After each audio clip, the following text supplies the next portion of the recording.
चित्रकला बनवण्यासाठी मी इथे एक मध्यम आकाराची वाटी भरून मैदा घेतला होता। त्यामध्ये कडकडीत तेलाचं 2 मोठे चमचे मोहन घातलं आणि व्यवस्थित पूर्ण पिठाला चोळून मी घट्टसर असा गोळा मळून 15 मिनिटांसाठी ठेवून दिला भिजत।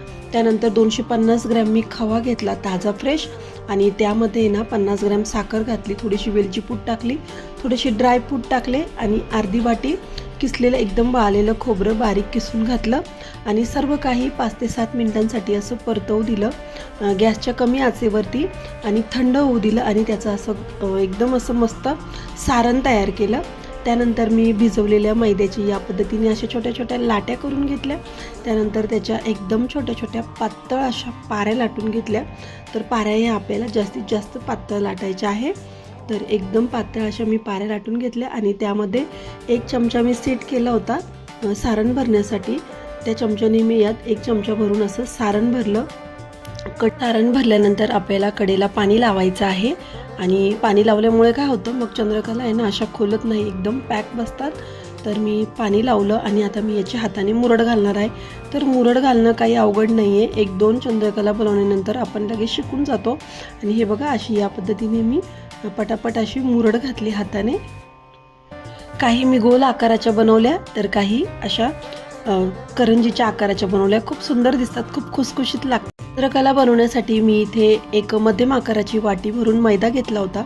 त्यामध्ये कडकडीत तेलाचं 2 मोठे चमचे मोहन घातलं आणि व्यवस्थित पूर्ण पिठाला चोळून मी घट्टसर असा गोळा मळून 15 मिनिटांसाठी ठेवून दिला भिजत।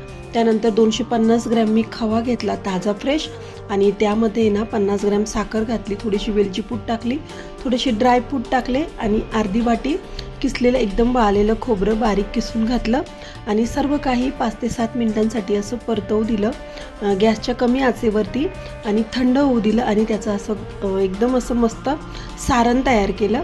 त्यानंतर मी भिजवलेल्या मैद्याची या पद्धतीने अशा छोट्या छोट्या लाट्या करून घेतल्या। त्यानंतर त्याच्या एकदम छोट्या छोट्या पातळ अशा पाऱ्या लाटून घेतल्या। तर पाऱ्या ह्या आपल्याला जास्तीत जास्त पातळ लाटायच्या आहे। तर एकदम पातळ अशा मी पाऱ्या लाटून घेतल्या आणि त्यामध्ये 1 चमचा मी सेट केला होता सारण भरण्यासाठी। त्या चमच्याने मी यात 1 चमचा भरून असं सारण भरलं।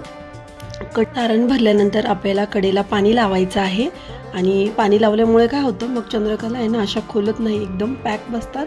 तर मी पाणी लावलं आणि आता मी याच्या हाताने मुरड घालणार आहे। तर मुरड घालणं काही अवघड नाही आहे, 1-2 चंद्रकला बनवल्यानंतर आपण लगेच शिकून जातो। आणि हे बघा अशी या पद्धतीने मी पटापट अशी मुरड घातली हाताने। काही मी गोल आकाराच्या बनवल्या तर काही अशा करंजीच्या आकाराच्या बनवल्या, खूप सुंदर दिसतात, खूप खुसखुशीत लागतात।